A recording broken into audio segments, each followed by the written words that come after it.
Welcome to Travel Secrets with me, Tanya Rose, the podcast sharing wisdom for fellow travellers. Each week, I ask my guests to share their 6 travel secrets and the holidays and adventures that surround them. I would just like to say thank you to Mason Rose, the sales and communication agency that represents some of the finest hotels around the world, for partnering with Travel Secrets, the podcast.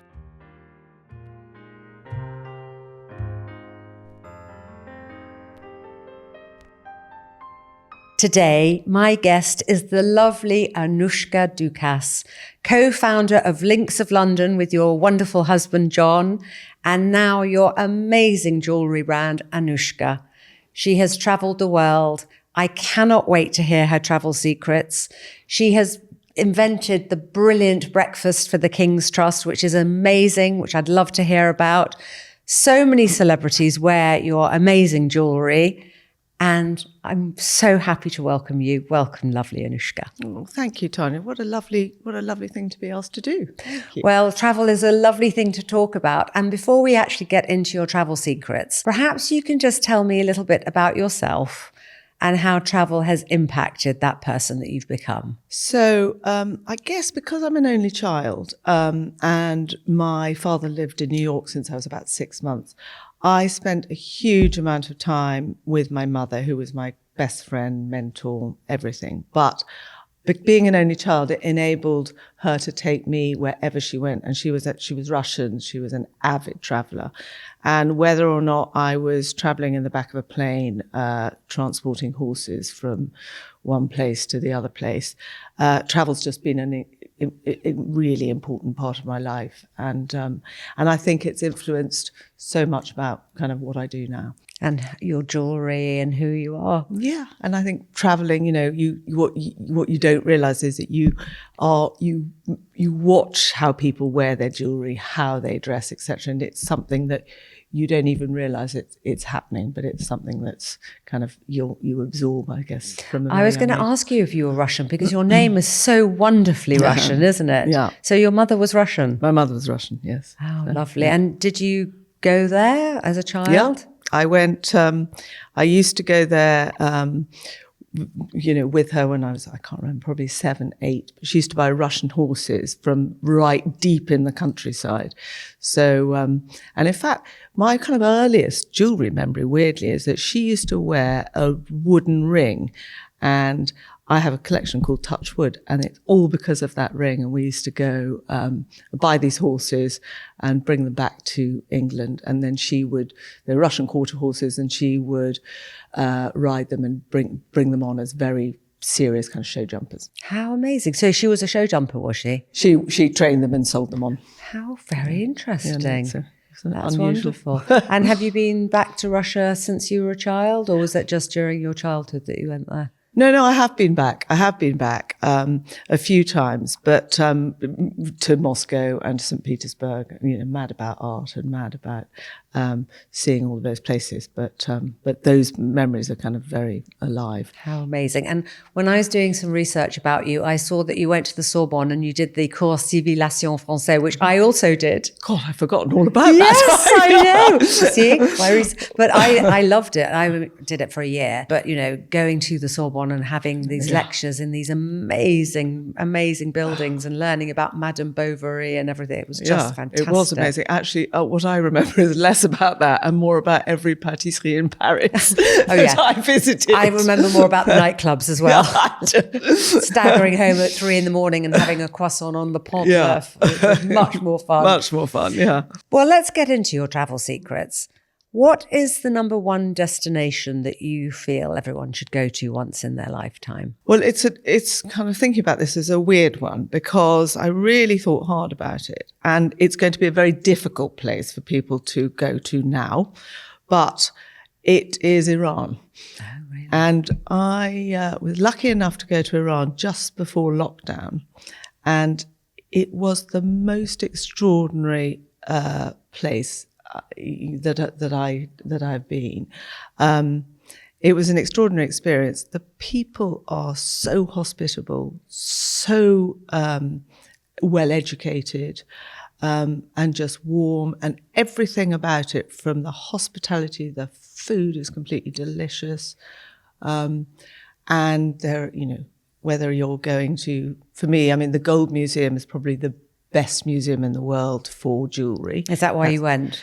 It's kind of why I went. Actually, some great friends of ours were, he was British ambassador there. So there was a bit of a time thing. We had to go whilst he was. But the Gold Museum was a real reason to go. It has the most extraordinary collection of jewellery. And the Shah had kind of craftsmen from Paris, and he had them all sitting in his palaces making these extraordinary things. But from the Gold Museum in Tehran, you can then take a taxi and then a cable car up to the ski resort built in 1978. So I'm a big skier. Oh, really? We wanted to go and see this extraordinary ski resort, which is literally 40 minutes away. So this poor guide, never put on skis in his life, had to come with us. So we had to have the whole situation, you know, rented ancient skis. And I said, how's this going to go? He said, I can't leave you. So he hadn't skied and he had to ski with you. And it was minus 20. I mean, so there you go from Tehran, centre of Tehran, where it's, you know, plus 25 to mine. It was an extraordinary experience. Anyway, we managed to persuade him that we weren't going to be doing a run or anywhere. It'd be fine. But it was a wonderful, wonderful experience. And then, you know, you go to these extraordinary places, Persepolis, you know, which was the centre of the ancient world. You know, it was extraordinary, and no people, no crowds. You know, if that was the Parthenon, you know what that's like. Absolutely. So it was a very, very special place, and I feel very lucky that we were able to go, because I guess now it's a bit tricky. Yeah. I'd never been, and I must say, did you feel safe? Totally safe always. You know, well, how lucky. And it is such an ancient civilization, isn't it? And to see it with no people, how wonderful. Yeah, I mean, you know, I did ancient history A level. I think we had about 2 paragraphs on Iran for some reason. No. When you go somewhere like that, does that inspire your jewellery making? I mean, how does it work with all of your collections? You've got those amazing charm bracelets. I remember when you had Links of London, it was brilliant because I bought all my godchildren the charm bracelet, and then every year I would just buy the charm. And I know that you do things like that slightly differently at Anushka, but how do you come up with the things that you actually create? Is it because of places you've been to? Do you know, it's really random, but very often when I think back, it's not that I'll leave the place and think, oh, ping, that's an idea for a collection. I take massive amount of photographs. So they do tend to inspire something, but it might not be for 10 years. You know, I mean, it really might not be. But it's just, it can depend. It could be a colour, it could be the shape of something. You know, when I went to Russia with my mother, my memory is so much about the onion dome churches, but not the ones that everyone thinks about, the, you know, beautiful coloured ones in St. Petersburg, etc. But the wooden domes that in the countryside are much more naive and things. So, but who knew 40 years later that would inspire something? No, how amazing. And also probably the Fabergé eggs that you saw with the shapes and things. The colours and all of those things. So it literally, it could be just the top of a railing. It could be anything. But I guess inevitably, but it's not something specific. It's not something specific. Interesting. And I'm sure that we'll get into, you know, the Philippines and the golden pearls later, and I'm actually wearing my golden pearls for you today. I noticed, they're absolutely gorgeous, just for you. Yeah. But let's get into your next travel secret. What is the most unexpected travel experience that you've ever had, or place? And my most unexpected travel experience was getting arrested in Croatia. Oh my so we went to some auction, and a few glasses of champagne later, my husband had found he'd bid to take a boat in Croatia, a boat called Lamu, that's a kind of 120-year-old boat. Anyway, so we arrived, 4 children, small, they were all kind of, you know, under 12, I think. We arrive there, we get through customs in Dubrovnik, and that's fine. Where we were then hauled aside and arrested. You hadn't even stepped into the I country. hadn't even stepped into the country because we had said we were going on a boat, and what boat, etc., etc. What transpired is they were totally convinced. When you say we bought it at a charity auction, yeah, and that doesn't translate terribly well in Croatian. They're like, you can imagine. So they thought for some reason that we were chartering through the black market. I'm like, these things you couldn't make up. I'm like, hang on, I've got my four small children here. Anyway, we weren't allowed on the boat. We were checked into a hotel, fairly average hotel, with these 4 children, and they said they'd let us know the next day what to do. So we were supposed to be in a convoy with other people. Oh no! So you weren't even doing it on your own. You were actually meeting other people. Yeah, we were meant to be meeting other people. Anyway, the next day they said we had to go and see the harbour master. Anyway, to cut a very long story short, the harbour master, my children said to me, what you don't remember, because I said, you've got to go into the harbour master, you've just got to cry, just all of you cry. But what I did is I gave them Carvel, which I put under their eyes to make them cry. My daughter said, that's what you did. Anyway, I've totally forgotten that. Anyway, so that seemed to work. But we were allowed on the boat, but we weren't allowed in Croatian waters. We were only allowed to stay in Montenegro. So what a shame. Well, it was absolutely wonderful, actually, as it happened. I'd never planned to go to Montenegro, and it was absolutely wonderful. But it was pretty unexpected in terms of your question. Very unexpected indeed. And actually, the best way, I think, to see Croatia is by boat. By boat, yeah. You can go into all those lovely little beaches and things. So we have some fantastic hotels in Croatia called Adriatic Luxury Hotels. Right. And there are 4 of them in Dubrovnik. And they're all beautiful. But actually, the best thing is when you stay there is you take a little boat and you go off, into all the little coves and things. Well, when you go to Montenegro, it's the same. You want to go and do that. I haven't been to Montenegro. Apparently, it's absolutely beautiful. It is absolutely beautiful. Surprisingly cold water because it's really deep. So I was always, I love boats, so jumping off boats. Are you big sailors? I wouldn't say sailors, but we live by the coast, so we can sail. Where do you live? We live in West Sussex, so just on... Near West Wittering and around there. Yeah, Bosham. And fantastic. Yeah, so my kids all grew up sailing and stuff, but I'm a bit more warm water type situation. Yeah. Lying on the deck. That's better. That's more my style. We used to do that. We used to go on flotilla holidays in Greece and we were such bad sailors. My poor father, my sister and I would be lying on the decks with, like oil all over us. And he'd be saying, hoist the mainsail and do this. And we'd be like, oh, in a minute, and he would be like, we're going to crash into the rocks. Yeah. Well, it's really good viewing that. Is if you ever go to Idra in Greece and you watch all these people coming in and it's really stressful. You're just sipping apple. My father actually got given at the prize giving a cat of 9 tails for the most mutinous crew. And he said, you see, it's not just me, it's actually everyone notices that you're a useless crew, poor thing. So and you said you're big skiers, so do you ski a lot? We ski a lot, yeah. We ski a lot in the Trois Vallees. So we have a chalet in the Trois Vallees. Very lovely. So we ski a lot, yeah. Very nice, which indeed. Is really, I'm very lucky I grew up in Switzerland, so I was at school over here, boarding school, but we had every Christmas for a month and every Easter for a month. So I have skied so much, which is lovely. And I broke both of my legs last year. Skiing? No, not skiing. Walking down Knightsbridge, I fell down a pothole. So I haven't skied since, but I think it's fine. I mean, if you've grown up skiing, you'll be fine. Oh my God. I know. Strike quite a tale, isn't it? Pothole in Knightsbridge. I know. Crossing a zebra crossing. Right. Interesting. Let's go on to your most overrated or underrated travel. I recently actually we went to Bolivia.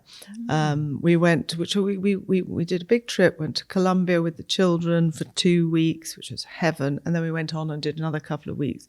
So we went to the Atacama Desert and drove through the mountains into Bolivia. And then went to La Paz. I mean, have you been to Bolivia? No. Oh my God. the salt flats have got to be, on your... They're definitely on my bucket list. Yeah. And make sure you go when it's wet, because the wet season is when you get these endless reflections, and it's extraordinary. And lovely birds and wildlife. Not much actually. Really? So literally it's really that. So we rented. My husband said, "What the hell are you doing?" I rented 2 bikes to go cycling. So he likes to have wherever we go, he buys stuff for dressing up cupboards. So we bought, proper ponchos, and we also managed to buy. I say we, he bought a giant llama teddy bear like this, which we had on our bikes. I mean, I'll show you the pictures. They're hilarious. That is hilarious. But when we got to La Paz, which is the highest capital in the world, I really wasn't, I had very little expectations of what we were going to see, because we kind of needed to go to La Paz to get home. But it was so unexpected and so enjoyable, very high. But we met this rather amazing Bolivian artist's son, actually, called Gaston Ugalde, whose father did huge amounts to promote the Bolivian salt flats. But in La Paz, we went round his father's studio, which is full of the most extraordinary art. My husband's chairman of Pallant House Art Gallery, which is, if you ever come to Chichester, it has the most important collection of 20th century British art outside the Tate. Does it? How amazing. In Chichester. Yes, we visited Gaston Ugalde's studio, and he makes the most extraordinary cactus out of Bolivian textiles. And oh my God, it was absolutely inspirational, actually.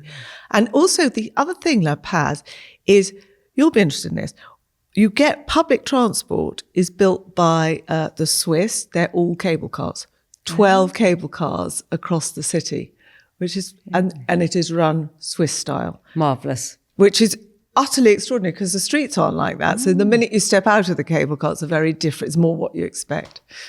And there's the other thing that was really interesting about it is there's quite a restaurant scene there, which I hadn't really expected. And we went to a rather wonderful restaurant called Ancestral, I think it's called. And that was one of the most delicious meals I've had in a long time, actually. Very prepossessing, in a basement somewhere you'd never know. This is in La Paz, is it? This is in La Paz, yeah. Oh, good tip. Yeah, so good I tip. need to go and see the hotel that's being built, his art gallery, and definitely go to that restaurant. Yeah, you definitely do. So you can be my guide to La Paz. Awesome market. I'm mad about markets wherever I go. Oh, are you? Interesting. Yeah.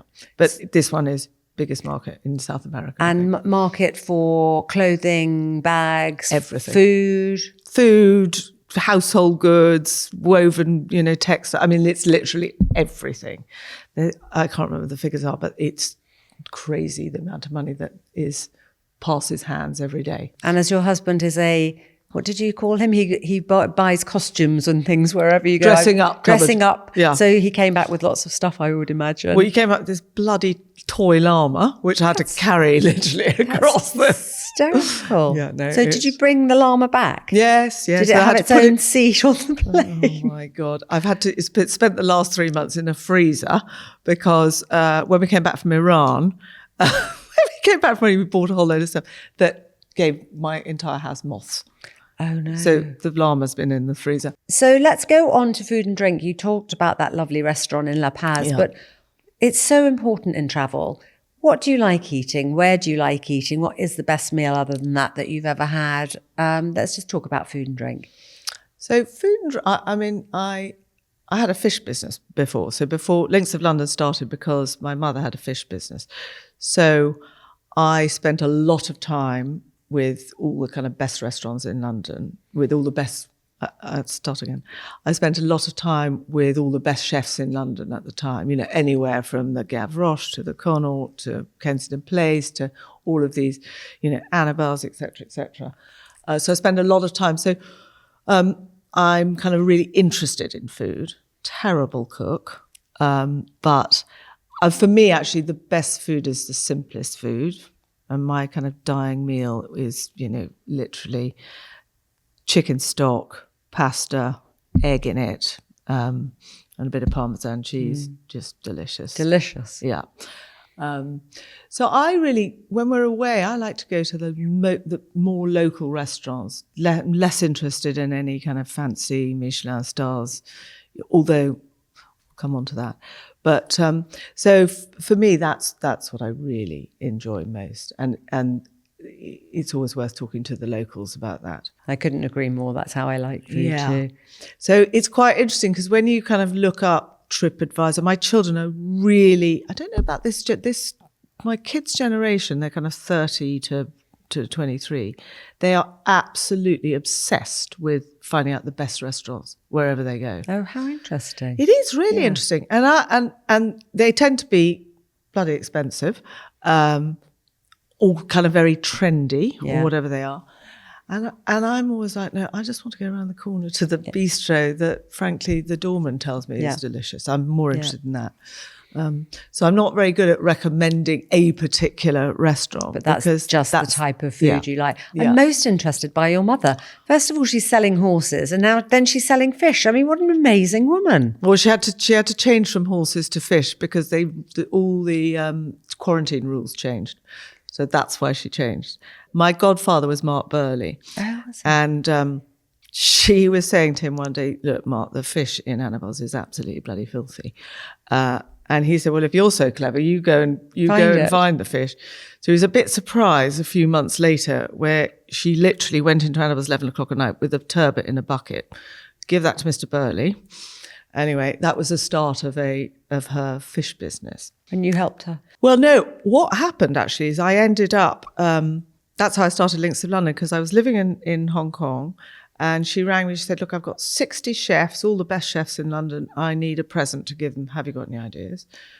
Not really. I was selling property. But I rang her back, and I'd been to the Philippines. And I said, actually, why don't we find a picture of the fish in a book? We'll make them into cufflinks so you can give those to the chefs. And it was cheaper to make kind of 120 pairs. Sold her, moved back to London, sold her 60, had these extra 60. And in my lunch hour, I went to Harvey Nichols and said, I was lunch hour from Hampton. So, went to Harvey Nichols, said, are you interested in these cufflinks? Bear in mind, you're kind of 1989, 90, where you could just buy silk knots or very expensive. If you were lucky, Yeah. And the buyer said, well, I can take these, but I need a collection. So anyway, I went back to her a few weeks later. Oh, amazing. And that was the beginning of Links of London. Actually, that's amazing. So fish is a kind of unlikely story. Yes. No, I think that's fantastic. And when you were in Hong Kong, you were working in property, were you? So how long did you live in Hong Kong? 3.5 years. Did you like it? Loved Hong Kong. And do you go back to Hong Kong? Yeah, actually, we had 10 Links of London stores there, and then I still have an Anushka shop in the Mandarin. Actually. Oh, do you? Yeah, lovely. Yeah. I mean, Hong Kong gets under your skin. I think it really does. And what a place to I was young when I was there. I was kind of 20 to 23, 19, 20, something like that. But, so I didn't go to university, but university was that. So it was, traveling every weekend. We go to the Philippines or we go to Vietnam or, it was an amazing everything on your doorstep. Point. Yeah. And, we look after the Peninsula Hotel Group, and we're sitting in one of the residences at the moment. And the Peninsula in Hong Kong was obviously the first one. And they have Shanghai, they have Beijing, they have all of those amazing, and they have Bangkok in Thailand. And when I stayed there, it was just so extraordinary. I loved it. It's just like, Asian service is like no other service, really. It really and is. It's absolutely wonderful. Good fun. Yeah. And talking about the Philippines, I remember hearing you telling a story about some golden pearls or something that you sourced in the Philippines. Yeah. You did a lot in the Philippines, didn't you? Or you do a lot in the Philippines? Well, actually, so Links of London, 98% of everything we made was in the Philippines. Oh, was it? So it's interesting you say that, because actually after we sold it, I really missed going to the Philippines. But one day I got a call at Anushka, and this Filipino lady said, I'd like to come and talk to you about pearls. And I feel really indebted to the Philippines, actually, in every way. They without their extraordinary craftsmanship and etc., links wouldn't have happened. So I saw this lady because I thought I'd love to see her. Know very little about pearls, actually, and she said I'd like to look at golden pearls, which come from the Philippines, farmed in the Philippines. So I looked at these gorgeous pearls, and actually, I went back to the Philippines. Gave me the perfect. What better excuse? Yes, have to go and look at the pearls. I have to go and look at the pearls. It's always a good excuse for a holiday, though. Those Beautiful. 2 things. And I mean, those pearls that you're wearing, you probably don't realise, but every oyster has to be taken up from the sea, scrubbed once a month in order to stop contamination getting inside. No. So the oyster farmer has to do that. And I saw all of that happen in the Philippines. And I mean, I knew very little about it. And when you open the oyster, you just open it a little bit and the lip of the oyster will determine the colour of the pearl. Oh, really? It's absolutely fascinating. That really is fascinating. But the other thing that's really interesting is, and I didn't realise until I actually went back, is normally pearls are sold in kind of buckets at auction. The pearl farmer who's busy scrubbing each oyster to make sure that the pearls are, not contaminated, gets 0.00 God knows what of the value of that pearl. So for me, going there, I buy the pearls from the Philippines. The pearl farmer gets the vast majority of the money, and you see the kind of communities that are based around this. So it's a really important part of Absolutely. what I do. That sounds a very nice story and very important story. There's the most divine hotel in the Philippines, which I'm sure you know, the Amanpulo. Oh my God. It's the most breathtaking beach, isn't it? I mean, and you go there. We went there. It must have been maybe the first month that opened. We just happened to be there. And it's almost like you never see anyone else. Let's go into your best travel tip. I think a really good holiday or travel kind of experience is combining 3 different things, normally a city, adventure, and chill time. So that's really important for me, because I think then you come away feeling you've learned something, you've relaxed, you've, had a wonderful time. And for me, actually, familiarity is what's most important. And we've been going to the same house in Greece for 20 years. We don't own the house, we rent the house. And every time I say to the children, and they still come with me now. I mean, that's the joy. I'm yes, like, lovely. Every time I say, should we just go somewhere else? This has been on for years. They're like, no, we're not coming if we go somewhere else. Because that familiarity, when you get there, I mean, for me, that's just like, I don't own the house. It's not my problem. But I know exactly where everything is. I love the welcome. Everybody knows you. You relax absolutely instantly because you don't have to acclimatise. You've got to find the best restaurant, the best shop, the best beach, So it's probably a bit unexpected, but I think it's so that is, well, you and I think exactly the same, because we go to the same hotel every year in August. We go to the Colombe d'Or in Saint-Paul-de-Vence. My husband's been going there since 1965, and our son is 21, and exactly the same. We say to him, shall we go somewhere? He says, absolutely not. The same people go. So he's grown up with them. Yeah. He doesn't see them any other time of year, but that is the time that he sees them. And we know what's on the menu. We know our table.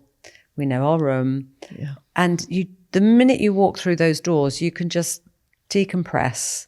You don't have to think about anything. It is so wonderful. Where is the house that you rent in Greece? Which place in Greece is it? It's in Skiathos. Lovely. And it's gorgeous. Colombe d'Or, God, that is just, you feel like there's so much history there, isn't there? And the art. And I know you're huge art lovers. Yeah, I mean, and you look around. When it rains probably twice during the summer when we're there, so you eat inside. Yeah. and, you know, you're sitting below a Picasso and looking over a Matisse, and then there's a mirror there, and you think, God, it's extraordinary. Yeah, no, it is. And they used to give them the art instead of paying for their food. So it's, I mean, that would never happen nowadays, would it? There's another restaurant. There's a restaurant in Venice like that. Exactly the same. They used to pay for their food by In Venice? Yeah. Is there? It's not Harry's Bar, no. No. It's a restaurant you never will have heard of, and it's exactly that. And I remember going as a child. I went with a great friend of ours who was a sculptress called Fiore de Henriquez, and she used to take us there. Well, that sounds a lovely restaurant, and I think Venice is amazing. And having a godfather like Mark Burley must have been amazing. Did he take you to Venice? I mean, he was such an amazing traveller and raconteur and bon vivant, wasn't he? Yeah, no, he was. I didn't go to Venice with Mark actually, but I went to. We used to go to mad places, Liechtenstein, especially to go and taste food. We used to drive actually from home. Home at that point was in Kent, and we used to take the ferry or the hovercraft, I think, and to go to all these slightly random restaurants in kind of northern France to test a particular type of butter or a particular type of mousseline or something or other. And that's what Mark Burley used to do, did he? Yeah, For we used his to restaurants? he'd suddenly say, right, come on, we're going. We had such a fun I tell you time. what I need, and he may have given it to you, and if he did, I want you to give it to me. The chocolate mousse, the ice cream. The chocolate ice cream recipe at Annabelle's is the most delicious thing I've ever tasted. Well, I tell you what, I think you can probably go because Robin Burley's just opened an ice cream shop in Chelsea Green. Do you think that he will probably have it there, won't he? I think 100%. I know exactly, off Elliston Street on Chelsea Green. Yeah. Burley's Bakery or but ice now, cream. next door, he's opened an ice cream shop. I'm going to go this afternoon. Yeah. It's the most delicious thing I've ever tasted. Yeah, no, it is How absolutely lovely. delicious. When I worked for him, I'd always have an excuse to go to the kitchen to just check out how it was going. What did you do when you worked for him? Oh, I was his PA. Were you? It was my first job, the most terrifying job of my entire life. How funny. Do you have your godfather? Yeah, absolutely. I mean, terrifying. He'd say that literally day one, he'd say, Anushka, can you get me so-and-so on the telephone? And I made the mistake of getting so-and-so's PA on the telephone and putting the PA through. He went bananas. Anyway, I learned so much about attention to detail, how things should be done, that again, saying all of that, but you don't realize that when you're doing it. But when I look back, I really realized how much I learned. And actually, he had the best idea. I mean, the Annabelle's and all of those clubs, Harry's Bar, they really were beautifully done. Yeah. He had exquisite taste, didn't he? Yeah, he absolutely did. But that is a very funny story, putting the PA through and no, he wanted the person. All sorts of, That's really funny. Let's go on to your most poignant travel adventure or travel trip. I think we were lucky enough to have found ourselves in Kenya when the second lockdown was announced. So we landed, I think, in Kenya on the 19th. I want to say it was the 19th of December, and that was we were celebrating our 30th wedding anniversary, I think. So I had all the children, which was fantastic. And we found ourselves in the Mara. Everybody else had cancelled their holiday. So we literally had the Mara to ourselves. So I found that utterly extraordinary because it really was us and the leopard, not us, 20 vehicles and a leopard. So that was that whole experience. But more importantly, I said to John, there's no way I'm going home to sit at home in lockdown. So we ended up staying in Kenya for 3.5 months. Oh, how amazing. With all your children? Well, some of them. Some of them stayed for a bit, and then my youngest, stayed for the whole time because he was one of those ones that had just gone to university, and it was really bad. So he stayed with us for 3.5 months. Now, I think what was so extraordinary, the world had stopped, and we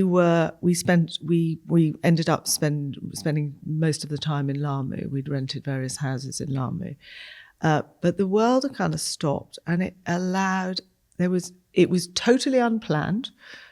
No, I just had one suitcase, and there was no pressure to do anything other than suddenly find your own routine, find the silence, find the kind of quietness. And it sounds so crass, but really reconnect with all the simple things in life.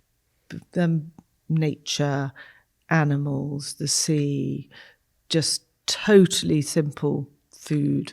Everything was just, I found that I'll never be able to redo that. Yeah.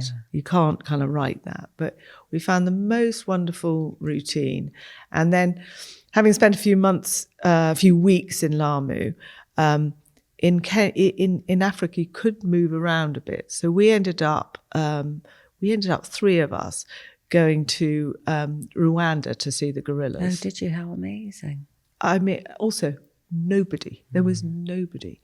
So, normally you spend an hour with the gorillas, so I understand. It was been on my bucket list for my whole life.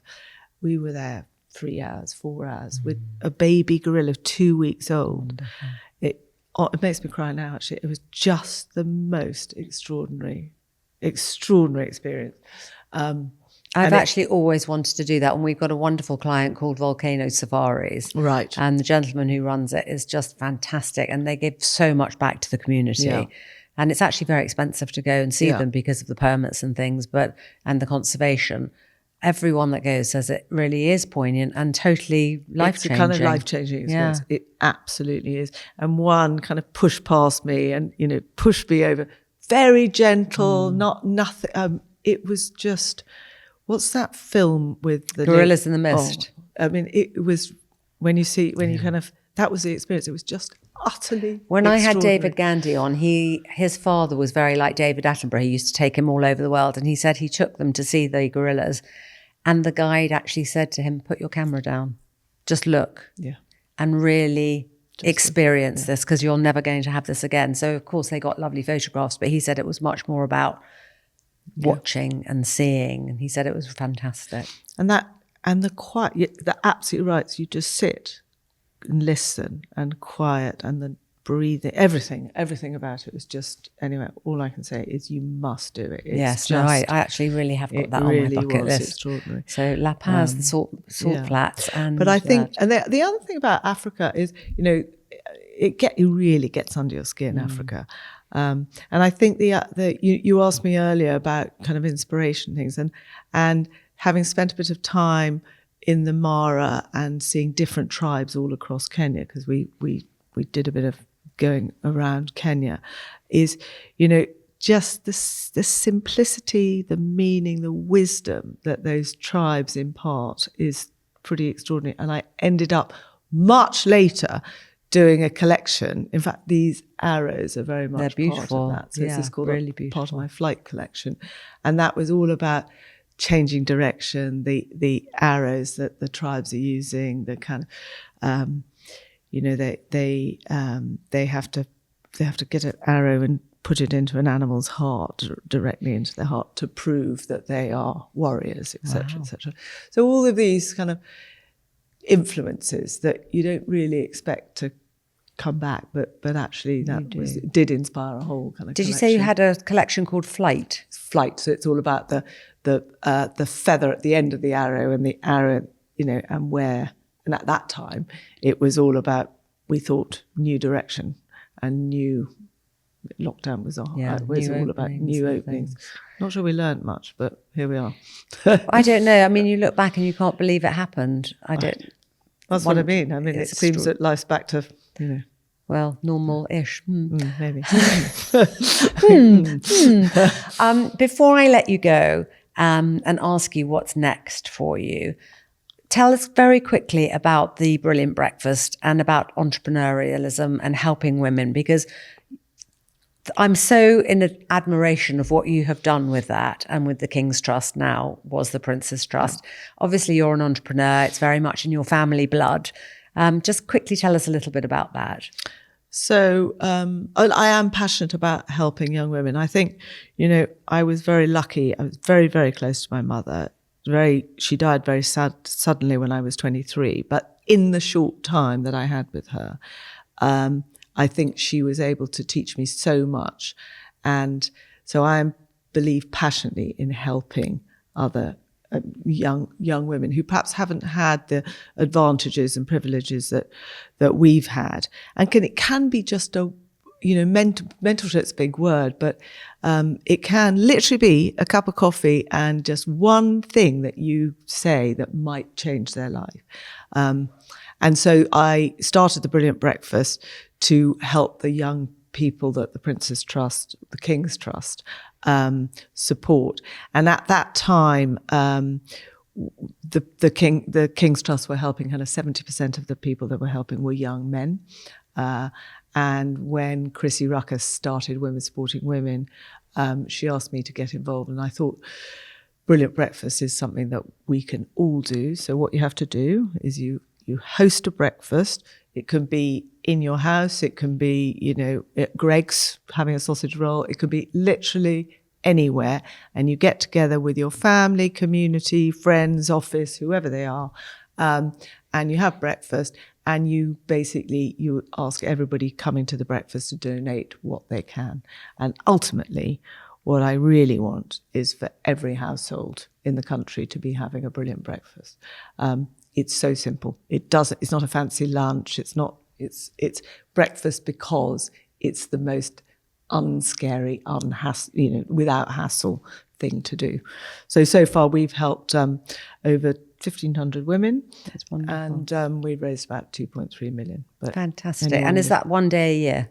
No, it's actually, it's in March. It's over International Women's Month. So it can be done anytime. And frankly, it can be done anytime. We're not fussy, but yes, the focus is there. That's fantastic. Yeah. Well, I'm a huge admirer of that and of you and Chrissy's. So before I do let you go, I asked you to bring a photograph. Oh, God, yeah. Or tell me about a photograph that sums up travel for you and how it makes you feel. So this photograph is, it's of John and I on bicycles on the salt flats in Bolivia. And it's kind of completely surreal. There is no horizon, as I said to you. How amazing. That's just fantastic. I think he really has got the dress-up gear on, hasn't he? Oh, my God, I haven't even shown you the one with the llama. Absolutely wonderful. And I think what it represents for me is the freedom and no horizons of travel, that actually anything's possible. I'm a real believer in, if you can imagine it. My favourite quote is the Walt Disney quote, if you can dream it, you can do it. Yeah. I just love that. What's next for you? Where are you going? Where are you travelling to? So the place I've never been is Sicily. And I'm really excited about going to Sicily. I said my husband is patron of Palant House Gallery, and actually their patron's trip this year is to Sicily. Lovely. So where is it to? Taormina? It is to Palermo, I think, actually. And what's really exciting about it, we're going to drive. I love cars.